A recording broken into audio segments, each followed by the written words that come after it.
a special guest to join us today. Stephanie Stewart will be joining us shortly. She's an accredited mental health social worker. So she'll be able to help us to explore the different areas of self-care a bit further and provide some strategies of how we can actually integrate self-care into our daily lives. So thank you again for joining us this week. I'm looking forward to working through this session with you all. We've got some fantastic resources for you to take away from this as well.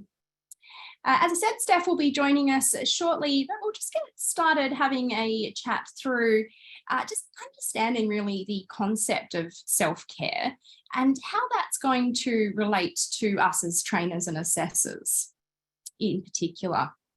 So we'll be talking about a few different topics. We are going to discuss, as I said, self-care in the context of VET specifically. We're also going to have a chat through the different types of self-care. This was something that when I was working with Steph recently, I found interesting that I hadn't actually previously identified the different areas of self-care that we have. And some of them we're very familiar and very aware of, but others we may not really focus on as much. And these are the areas that we'd like to explore with you today. We're going to chat through the impact of self-care on both your personal and your professional life. Self-care has a lot of impacts on you personally, but it is also then going to flow on to your productivity and your motivation and just your general overall happiness while you are at work. And let's face it, we're at work quite often more than we are at home when we're working 5 days a week. So it's really important to make sure that the impacts of the stress and pressures that we're under are being dealt with ourselves personally to be able to perform at our best. We're going to have a look at some of the signs of burnout and stress that you might identify in yourself that's going to help you to take action early before you reach that point of burnout. And like anything, I think it's important, a stitch in time saves 9 was the old saying. But actually addressing something before it becomes a huge problem, it can be really important to ensuring that you're working through your career and your personal life to the best of your ability. And everyone's signs and signals of burnout and stress is different. So we'll explore this. And when we work through that, I'd like you all just to have a think individually and personally about what are your signs of burnout and stress? How does your body react to that? How do you react emotionally and mentally to that as well? So we're all going to respond differently. We're also then going to have a good chat through self-care practices. So it's no good understanding all the types of self-care and the impact and when it's coming if we don't know what to do about it. So we're going to have a chat through a few different strategies that you can use in your daily routine from the moment that you wake up till the moment you go to bed. There's a lot of things that you might already be doing, and I'm sure there's some things that you could improve on and add to your routine as well. So that's going to be an opportunity for you to plan out some strategies for yourself that you might use in the future.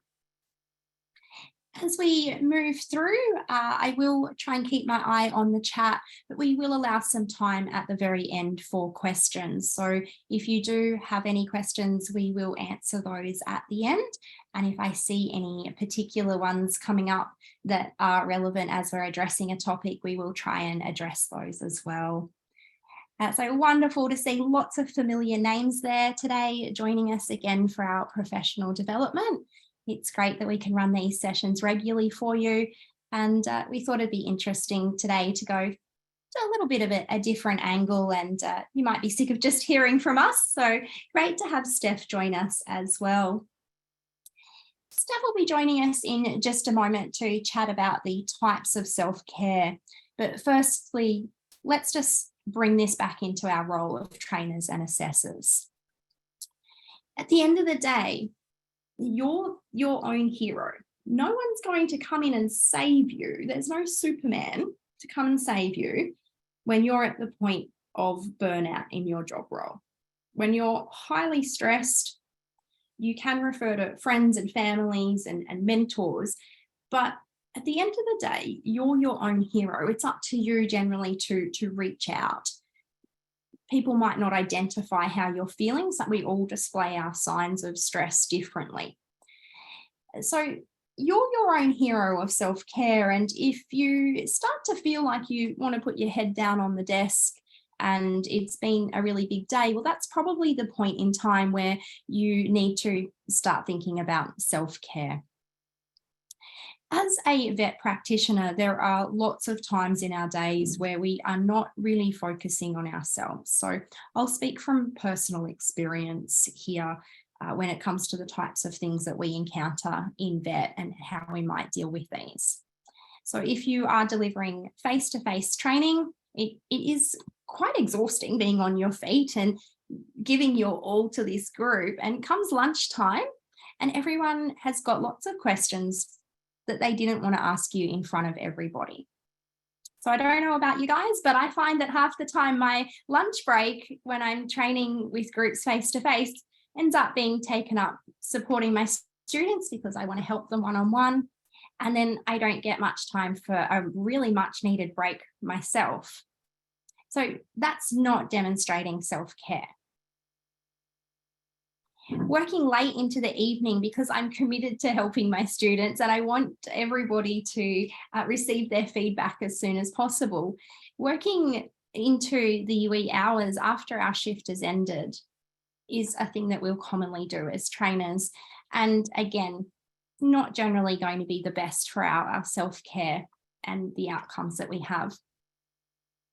I've also found as a trainer that we tend to develop a relationship with our students where we set professional boundaries, but we still move into this realm where our students are often speaking to us almost as if we were their counsellor and telling us all of the problems that they might have in their lives of why they can't get their course done.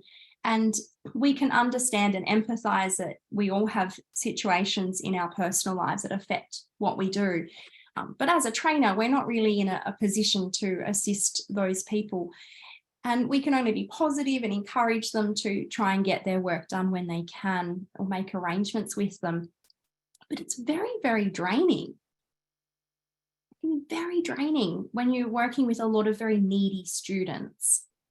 So this is another time that self-care is going to become a really important practice for you to look after yourself and reboost your own emotional energy reserves, to recharge your own social battery is a common term that we're using these days.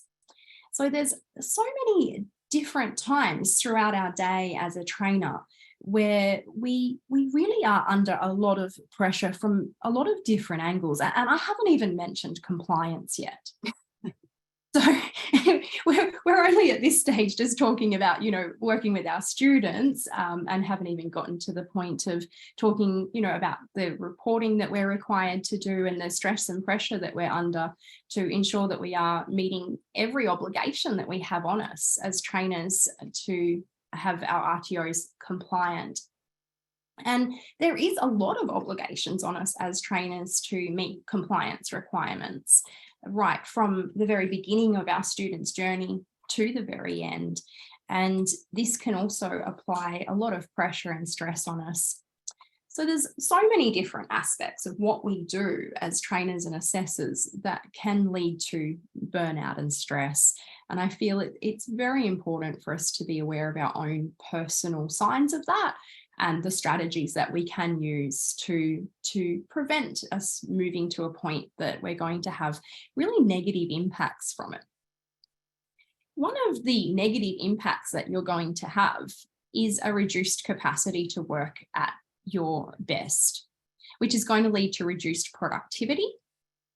And it's just going to lead to overall less job satisfaction. You're not going to go home feeling very happy if you have been stressed out all day and haven't had any opportunity for self-care. So let's make sure that everyone is feeling fulfilled and happy and as best as they can at the end of the day. Here to help us do that is Stephanie Stewart. Thank you so much for joining us today, Stephanie. As I mentioned, Hello. hello, great to have you here. Yeah, thanks for having me. Sorry, I had some technical issues getting in, so sorry I was a moment late. So thanks for starting without me, Jasmin. No worries. We've just had a chat through how self-care is important to us, particularly as trainers and assessors. So some of the key times in our day where we can really not be looking after ourselves and the impacts that that's going to have going forward for the rest of our day and our week and our journey. For sure. So Stephanie's also a trainer, and you're going to be feeling a lot of those impacts yourself. Would you like to just tell us a little bit about yourself, Steph? I've introduced you already as being an accredited mental health social worker, but if you'd just like to tell us all a little bit more about yourself. Yeah, sure. Thanks, Jasmin. So my name's Stephanie. I'm a mental health social worker, as Jasmin mentioned, and I've worked in the sector for about 8 years. So working with quite complex young people and providing mental health support to them, both in Victoria and in the NT. So I guess for me, early on in my career, I really needed to make sure I was using self-care strategies to manage that vicarious trauma and intensity that you can feel working in frontline roles. And I think now moving more into a trainer role where I'm working at Origin now, and we are developing a certificate in mental health peer work that I'm going to be one of the trainers for. So I can resonate with the trainers out there that, working in this space, although it's not so much in the social work space providing therapy, but as Jasmin was mentioning, when you're client or person facing, you're going to have people sometimes unload on you and share things with you. So it's really navigating and managing our own emotions and making sure we're looking after ourselves so our cup is, as full as it can be to really be the best versions of ourselves as trainers and to support our students. So I guess for me, yeah, that's always something I think about is my self-care, and make sure that is I'm using strategies, which we'll talk through later, to make sure I'm doing as best I can to support the people in my life and the students that I'm working with.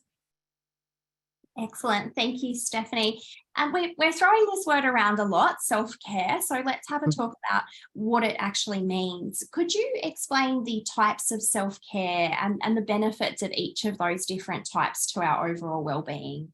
Yeah, sure, Jasmin. And you're right. I think the term self-care has become quite common these days, but actually thinking, well, what does it mean for me and how can I utilize it best for myself? So I guess when we think of self-care, there are a different range of types of self-care that you can see on the PowerPoint here. And I think sometimes we forget that self-care isn't just, having a cuppa and having a nice bubble bath. They're beautiful things to do for ourselves. And, I definitely enjoy doing that too. But it's also thinking about the different domains of self-care. And as you can see, there's physical self-care. So they can be practical things like making sure we get enough sleep.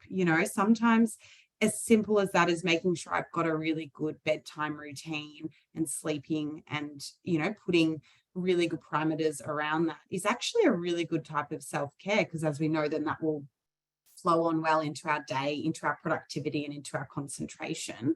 And other things like making time to go walking, stretching, using your body. And, a lot of us are now in online ways of working, whether that's teaching online or jobs online. And I know I have to make sure I have breaks in my day to think, okay, I'm going to go for a walk around the block or take my dog down to the river just to have a moment where I can have some time for myself. Then there's emotional self-care. So that's more stress management, coping skills, compassion. And I think sometimes we forget that that is a big core part of self-care, because we need to know ourselves and how we respond to stress, so then we can build our own coping skills to manage that and know how that will sustain us when sometimes things get a bit rocky in our lives or in our work. Then there's social self-care. So that, making sure we have a really good support system around us. We know as humans, we are social beings and connection is vital to our well-being.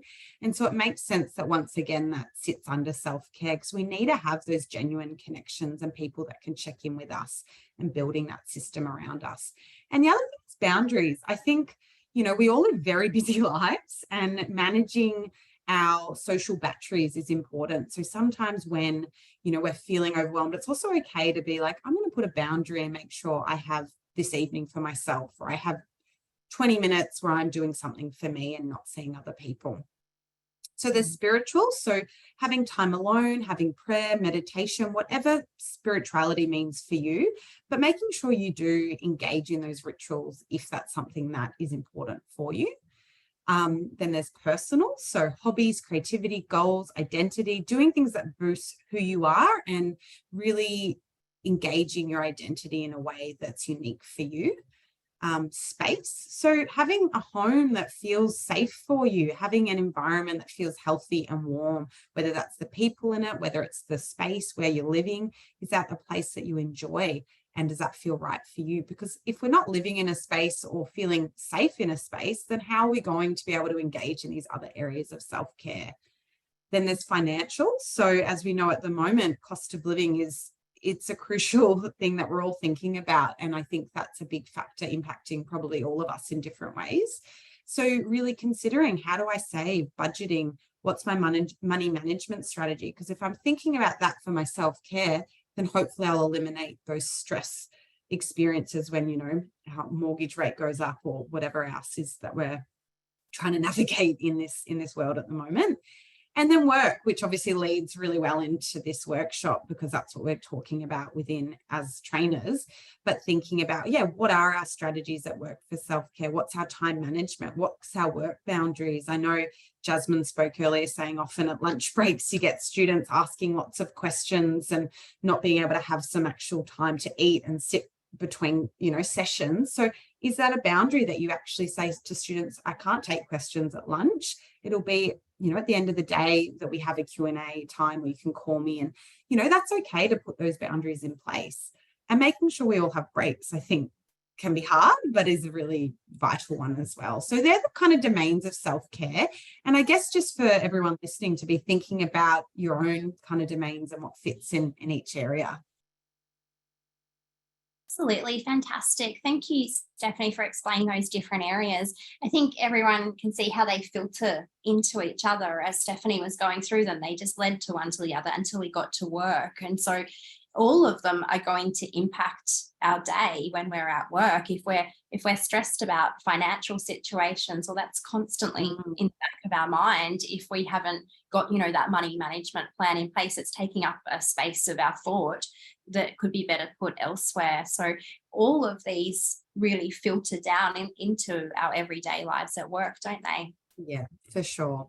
Absolutely. And are there some common barriers to self-care and how could we overcome these? Yeah, that's a really good question, Jasmin. I think we live in such a fast-paced world that it can be really hard to slow down and actually take time and structure time in our days or in our weeks for self-care in any of the domains. And it's about each individual around what domain really fits for them, or trying to have a cross of self-care strategies across each domain. So I think time is a big factor.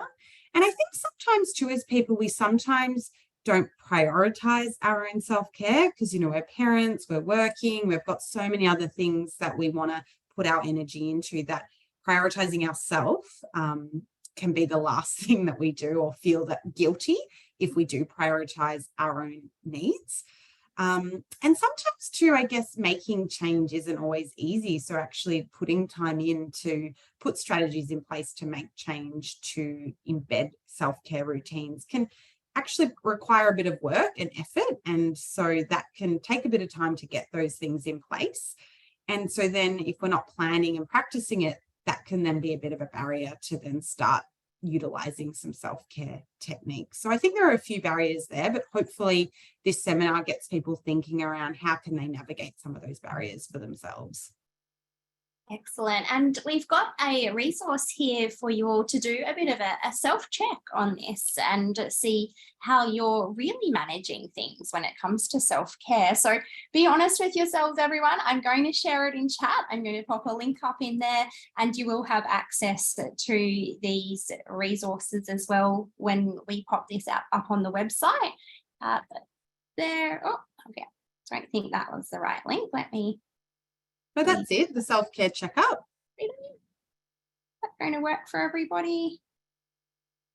Just make sure I've got the actual, there you go, there's the actual URL. There's the link. Yeah, If you thanks, click on Jasmin. that link there, you'll be able to open up that resource. Yeah, thank you. And I might just talk people through the resource quickly if people are looking at it, because it's a really great starting point, because sometimes we can think, hang on, how do I actually start to reflect on these domains of self-care and actually be honest with myself around what I'm doing well, because we're all probably doing some of those areas really well. And then what am I doing that maybe I could actually chip away at improving, or putting some boundaries in place to maybe do a budget or whatever it is that may not feel as exciting as, you know, having a cuppa by the fire, which is a beautiful type of self-care, but you know, maybe not as sustainable as having ones that are more targeted at financial or other domains. So the self-care checkup is created by Positive Psychology, which is a great resource. And in that, they look at the domains of self-care, and you kind of just rate yourself under each domain 1 to 3 of how often you're actually partaking in the different activities. So this is just for you. So be really honest with yourself. And then you can kind of gauge within that, hey, I've scored really well in this area of, you know, emotional self-care, and I'm doing really well. I'm connecting with people, I'm journaling, I'm maybe seeing a therapist, which is really helpful. I'm doing those things that I'm feeling okay. But actually maybe in the social self-care, I'm not giving enough time to connect with meaningful people and having time to, you know, go out and see a friend or have a phone call with someone. So I guess it's just about going through it at your own pace. It might be something that works for you. It might be something that you don't feel comfortable or really want to complete, but it's just to get you thinking and having that internal discussion with yourself around the domains of self-care. Excellent. And let's, while you're thinking about that, guys, and going through that checklist there, let's just point out what are some of the signs of burnout and stress that we might not immediately recognize in ourselves, Stephanie? Yeah, that's a really good point, because I think sometimes we're very good, I think, as people to just keep chipping along and just doing and going and not actually reflecting on how we're feeling. And then we can get to a point of burnout. And that can often look like emotional and physical fatigue. It could look like loss of energy, loss of productivity, not feeling as much enjoyment in the things that we used to get joy from. It could be, you know, physical side effects. So having difficulty sleeping, having high blood pressure, aches and pains in the body. If we're feeling, you know, we hold emotions all through our body as well, not just in our minds and in our hearts. It really is a full body response. So these are some of the signs of stress and burnout. And if we don't address it, what we can see over a longer period of time is sadly that can actually relate that can connect to, you know, developing mental health issues, maybe anxiety, depression, low mood, having an impact on your social relationships because you're not feeling good enough in yourself, or you're feeling so stressed and overwhelmed that you can't connect as well as you would want to with the people in your life and give them the energy. Or even if we think about it in the work context, really reducing your productivity or ability to really do the job as well as you want to do it. So there are some significant effects if we don't check in with ourselves and put those things in place within a structured way, whether that's, you know, weekly, daily, monthly, whatever your rituals might look like, to build in some really helpful self-care strategies, because none of us want to get to that burnout point. And I'd imagine a lot of us have felt some of that before. I know I've definitely gotten to times where I know I'm leaning towards more of the burnout, and I really need to reflect on and think around what do I need to do to really support myself through this. So it's no shame in getting to that point, but I guess we're trying to be proactive in what we can do to help us before we get to that point, and what are our own individual signs that we need to be tuned into that might be the, I guess, connection to our brain to say, hey, I actually need to do something differently, or I need to start thinking more about my self-care to make sure I'm the best version of myself. And for those of you who were here through the upgrade to the TAE 40116, I think this was a point for all trainers where so many people were, very, very cynical, very frustrated, very irritable, very depleted and exhausted by all this extra pressure and stress. So a couple of years ago, we were seeing a large volume of the clients that we work with and know and love all feeling all of these emotions and signs of burnout here that are on this little picture. And I think there was a lot of over complaining.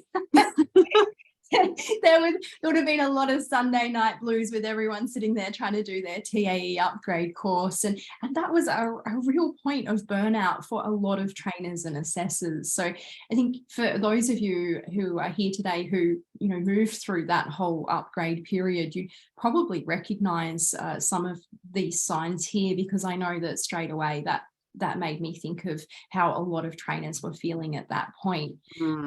So definitely something not to be ashamed of, because depending on what happens, we all at times, get to this point where we're feeling very frustrated or irritable or cynical, just because there's been too much on us for that period of time. So let's have a chat through what are the consequences if we don't manage this stress, Stephanie? Yeah, I think, I touched on it briefly before, but the consequences really sadly are that with stress and ongoing prolonged stress, it can really impact us physically, emotionally, socially, and that can look like some pretty things that we're not going to enjoy in our lives. It could end in relationship breakdown or developing other mental health syndromes that might come up, or being in a position where we have to leave our job because we're so overwhelmed by the work, or we're not feeling that we can engage as presently with our family and with the people that we love and care about because we're so overwhelmed with burnout and work. And so there are some ongoing consequences of it. And the thing is that if we don't start to practice some of these strategies, that sadly that is a reality that could happen. I think people are good at picking things up. Sometimes it's more at the pointy end, but eventually think, oh, actually I'm not coping as well as I wanted to. This is really impacting my day-to-day functioning, which is maybe my ability to sleep, my ability to do the things I enjoy, my ability to be present with my family, with my job, with my hobbies. And I think if we're starting to notice those things, that's when we really need to question and really talk about with the people we love or with ourselves around how to support them through that. Yeah, absolutely. And as a trainer, it's so important that we're full of energy and passion ourselves to motivate and engage our learners. So if we're feeling all these things, then as a trainer, it's actually going to impact our students, because we're no longer able to get out there with all of our energy and enthusiasm because we're so burnt out. And that's going to leave our students kind of, feeling the onflowing effect of that, isn't it? Hey, Jasmin, and that's a great point, because as humans, we really are regulated by each other. We humans, we connect through relationship. And so if you're in a class and you're feeling depleted in energy, your bucket of energy is really low and you're feeling really fatigued, then the students will pick up on that, whether it's online or face-to-face. And then they're not going to get as good a learning experience. And I know that as trainers, we want to give them the best learning experience possible. So then that might impact our own sense of self-worth and ability to do the job. So it's really that two-way consideration to have. Yeah, absolutely. Would you like to have a chat through a couple of techniques and strategies with our audience that we can use to prevent us getting to this state where we're feeling all these types of things? Yeah, for sure. So I think some of the strategies to think about is how to have realistic goals for yourself. So, people might walk away from this training and think, okay, I'm going to do everything self-care, but also, that's great, but also is that realistic and can that fit into your lifestyle? So being really, I guess, reflective around what works for you, because we want it to be sustainable and we don't want it to be great. I'm doing all this self-care stuff for 1 week and then it gets dropped off again. And so a big part of that is also self-reflection, which is why the checklist that was sent in the chat is a really good self-reflective task to start thinking about where your self-care strategies are doing really well and where are the areas that maybe you need to work on.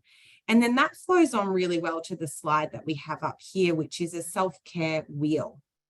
And this is a tool I really love. I've got my own self-care wheel. I've used it with many clients throughout my career as a social worker. And it's something that I often reflect on and can think about within my own day-to-day being, but also within, my partners, and making sure that I know where his kind of self-care wheel's at as well. And so what it is, it's really, as we spoke about, the different domains of self-care, and it really looks at each domain. And in this specific slide, it shows different examples of self-care that might fall into each category. And it's about then building your own self-care wheel. So it could be drawing it could be creating pictures, however it resonates with you. And it's really just getting a piece of paper. You could do this now, or you could do this on the weekend, or whenever suits you, as a bit of a reflective task. And you get a piece of paper, draw a circle in the middle, make a bit of a pizza with all the different domains of self-care, and then writing in there what you want to put in each area of self-care in each domain that resonates with you, to be practicing some of these self-care strategies to make it sustainable for you. So for some, you might have a lot. There's no rules. It could be that actually for you, emotional self-care is the main thing that really resonates with you, and that's where you want to have a lot of different strategies in there, and then not as many in other ones. So there's no right or wrong way to do it. It's just about being creative and really reflecting on what you need. And then what I suggest to people, and what I've done, is then you share it, if you're comfortable, with someone that you feel comfortable with and knows they have your best interests at heart, whether it's a partner or whoever. And then they can help you be accountable for actually looking and going through each strategy in the self-care wheel. So they might say, oh, have you gone for a walk today yet? You've got that's one of your strategies for physical self-care, is going for a 15-minute walk at the end of each day. So they might check in with you, and then helps you continue to use those strategies, because sometimes it can be hard to hold ourselves accountable. So having someone that can help do that can be a really good strategy as well. So this self-care wheel ties really nicely into the self-care checklist, and we've got links on the last slide for this resource as well. So you could start with, you might just do the self-care wheel. You don't have to do the checklist, but you can also do both if that works for you.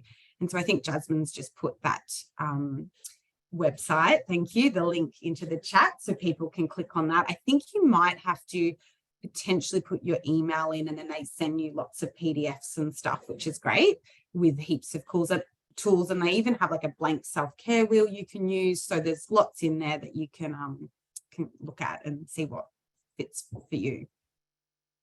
Excellent. And then that can all go together nicely into actually documenting it as a self-care plan. So we've got a fantastic self-care plan template here as well. Would you like to just talk everyone through that self-care plan template?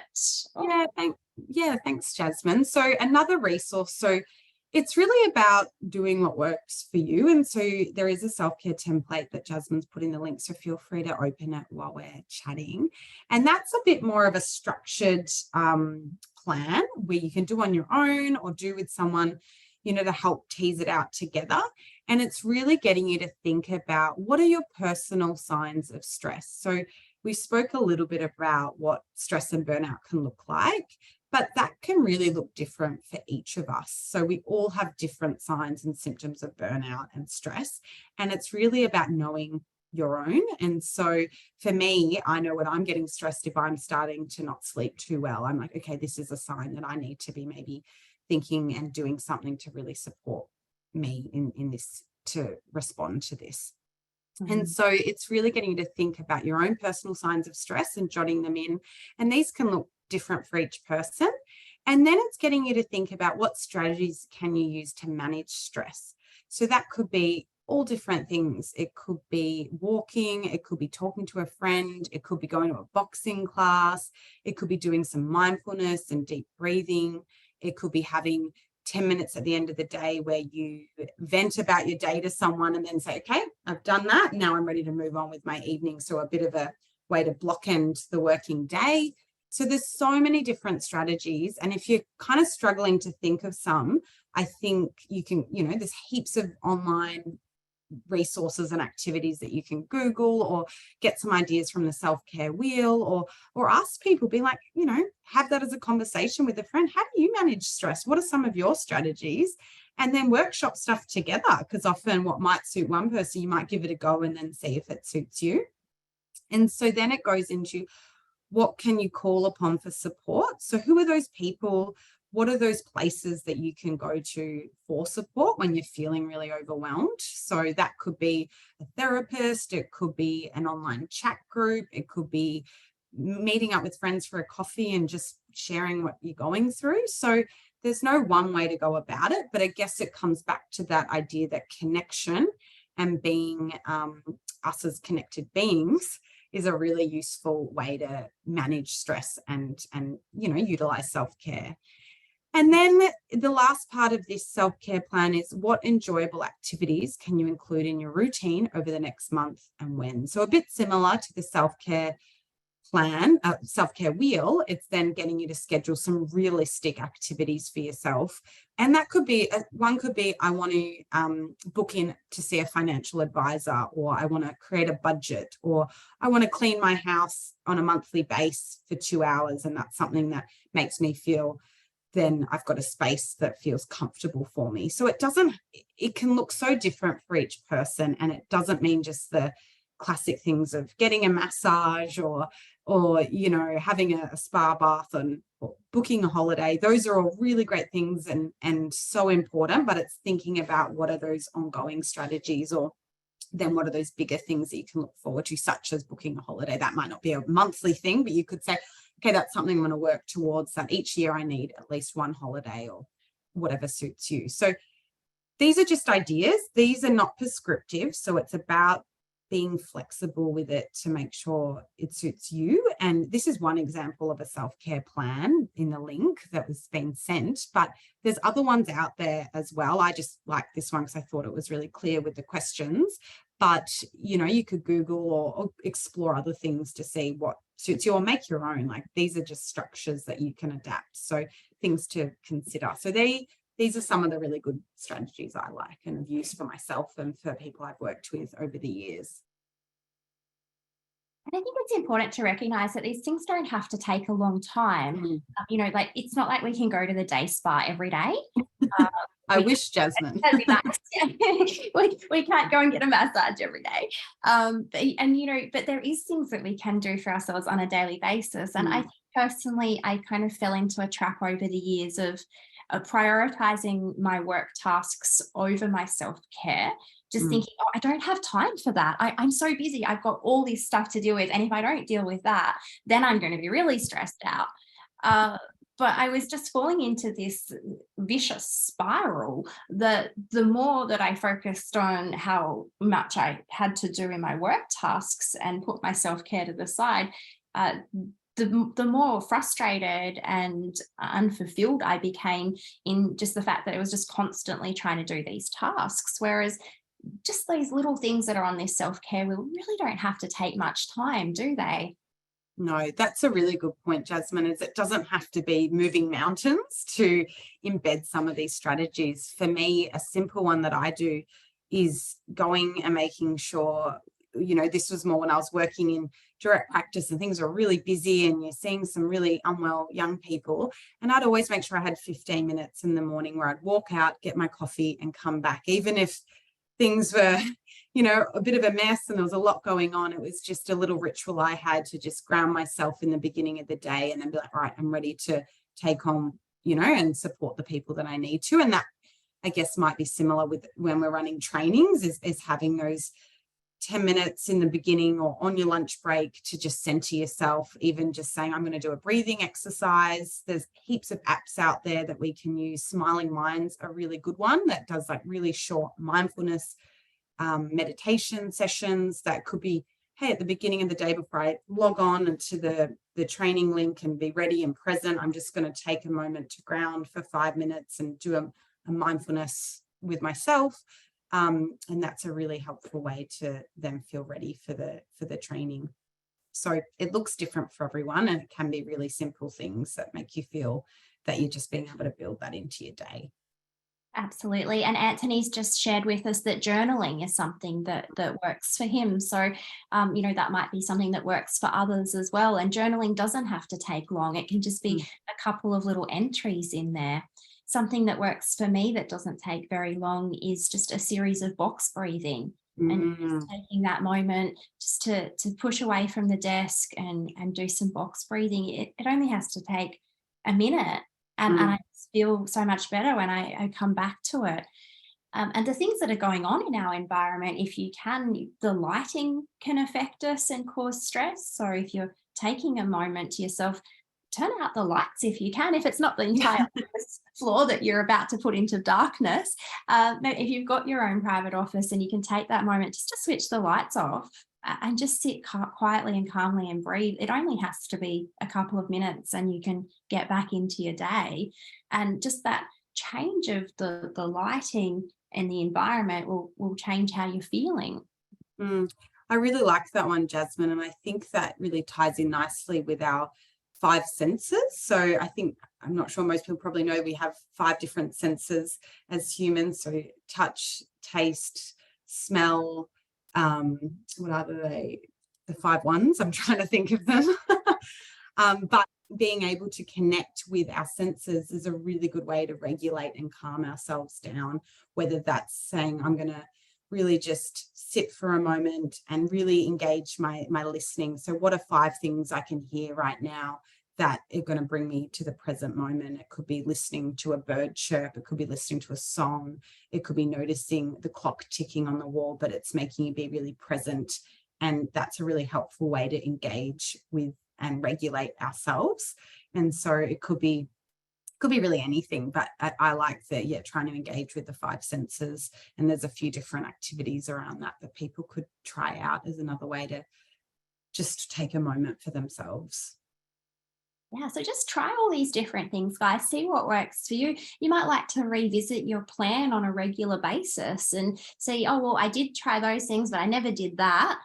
That worked well, that didn't. And just keep restructuring your plan and trying out all these different little things that might work for you until you'll find what fits into your daily rhythm and routine. And it'll just become a part of something that you naturally do at that particular time or moment, and become so much more aware of yourself when you're reaching that point if you are regularly putting these sorts of things into practice. Yeah, definitely. I'm sure that everyone that's been watching might have some questions for us. We have got those takeaway resources there for you all. So you will be able to access those from the resources section of our website if you didn't grab them from chat already. But we're open to take some questions from anyone that is here to join us today. If you'd like to pop up any questions that you might have in the chat, or any suggestions that you've got as well. Doesn't necessarily have to be a question. It might just be something that you're suggesting. Rob's made a good point of an old saying, we work to live, we don't live to work. So great one there, Rob. Thanks for sharing that.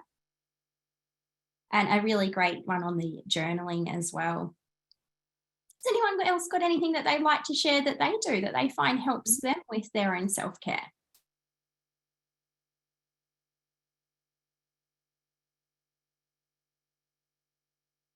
Samantha's asked, what would be one thing that you would wish your RTO would implement to help support your self-care as a trainer? What a fantastic question to ask. Great question. Yeah. Personally, I work for a fantastic RTO that does support my self-care as a trainer in many different ways, personally and professionally. But to implement that, I think that it would be to just give you that little bit of flexibility for time, to give you that bit of flexibility that you can take a break when you need it. that you're not absolutely stressed out to the max and just loading more and more on your plate. So I think what an RTO can do to implement that is to make sure that everyone in the organisation is aware of how busy the other people are. Sometimes we're sitting in our own little department and we're not really sure what's going on over in the other department there. So bringing the team together and making sure that everyone's aware of how they can support each other at those times when one area might be really busy but the other area isn't, is a really great strategy, just a very simple one that an RTO can implement without any major costs or outlays. And yeah, just being that little bit flexible with people as well. Mhm. Candice has noted that she has a voice recording diary. That's a great point, Candice. You can just do a quick voice recording. So Candice is doing a debrief at the end of each day. Just get it out your head. Absolutely. Just off your shoulders and you feel so much better.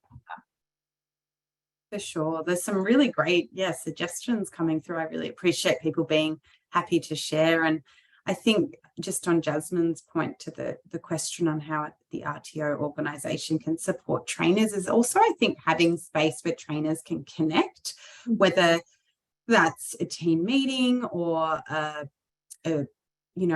day where people can come together and talk about, how they're finding the work, what's working well, what strategies are they using to manage different experiences in the classroom. So I think the more we connect and also know and understand each other's signs of stress and burnout, then we can also support each other as a team. So we can kind of take the load when we can see another trainer might be, feeling really overwhelmed with something. How can I help you? Is there anything I can do? And it's kind of having, once again, that accountability to support each other, but also the RTO supporting us through some structured, supports that they can put in place, whether it's at team meetings or days or even just, a Teams chat where you can be sharing, nice memes and things like that. So you feel connected if you're in that online environment.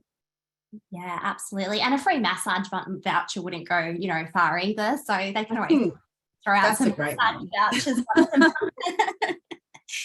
But we might not push it too far with that one. But if you're feeling pretty comfortable with your RTO manager, you might always like to suggest some of the expenses, maybe bring it back from the end of year party and put it across some massages throughout the year or something like that. So definitely lots of different ways that we can work with our employers to help ensure that things are working for everybody, and it's that mutual understanding that we need self-care. And Len's pointed that out, just acknowledging that just top down from the start to the finish, that management is aware that it is important to begin with.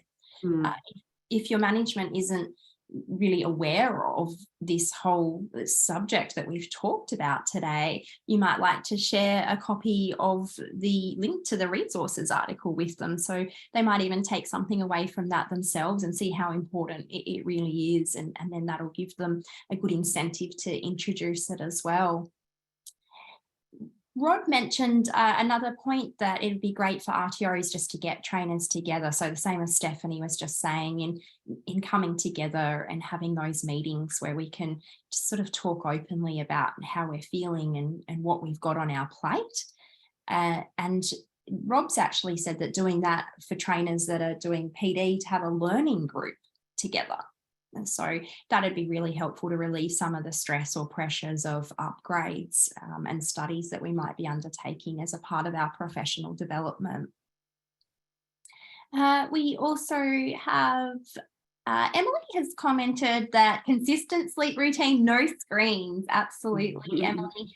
Lighting affects us, doesn't it, Stephanie? It's those senses that we have. If you've got the screen with all those funny colours, the blue lights and things like that, it's going to not let your brain wind down and get to sleep. So that's a really great one. Just consistent sleep routine and no screens after a certain time. Just set a clock and turn them off. Well, Charles has noted that self-care can be easier if you work in a team that cares for each other. Absolutely, Charles. It is the culture of the organisation. I totally agree that can make all the difference.